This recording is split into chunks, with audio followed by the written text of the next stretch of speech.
میں نے غسل و کفن دے کے اسے دفن کیا. رات کو خواب میں اپنے باپ کو دیکھا. تعجب تب ہوا جب میں نے اپنے باپ کو جنت میں دیکھا. میں نے کہا بابا آپ تو بڑے گنہگار تھے, آپ تو بڑے خطاکار تھے, آپ جنت میں کیا کر رہے ہیں؟ اس نے کہا میرے لال 3 دن تک میری قبر میں آگ جل رہی تھی. 3 دن تک مجھ پر فشار قبر, عذاب قبر میں مبتلا تھا.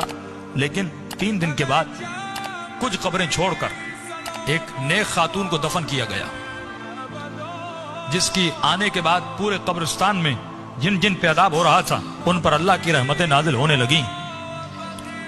فرمایا نور برس رہا تھا. کہ بابا یہ کیسا نور تھا؟ کہ جیسے اس کو دفن کیا, پہلی رات بھی, دوسری رات بھی, تیسری رات بھی اس کی قبر میں حسین ابن علی آتے تھے.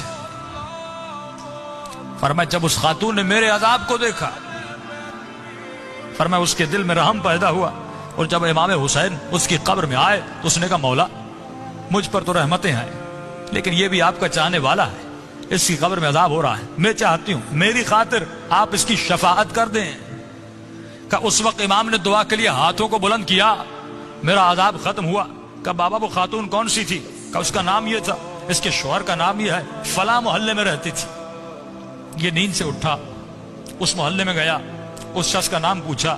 کہ فلاں خاتون آپ کی زوجہ تھی؟ کہا. کہ اس کا کون سا ایسا عمل تھا؟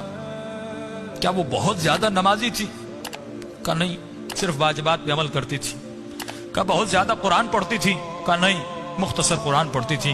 کہ کوئی ان کا خاص بہت زیادہ ذکر تھا؟ کہ نہیں, ایک عام سی زندگی گزارتی تھی لیکن اخلاق کی اچھی تھی.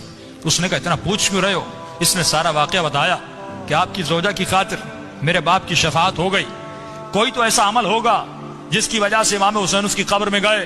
تو فرمایا ایک عمل تھا جو کثرت سے کیا کرتی تھی. کہ وہ کون سا عمل تھا؟ فرمایا روزانہ زیارت عاشورہ پڑھا کرتی تھی. یہ مقام اذکرونی اذکرکم ہے. کہ ہمارے چاہنے والوں تم ہمیں یاد کرو, ہم تمہیں یاد کریں گے.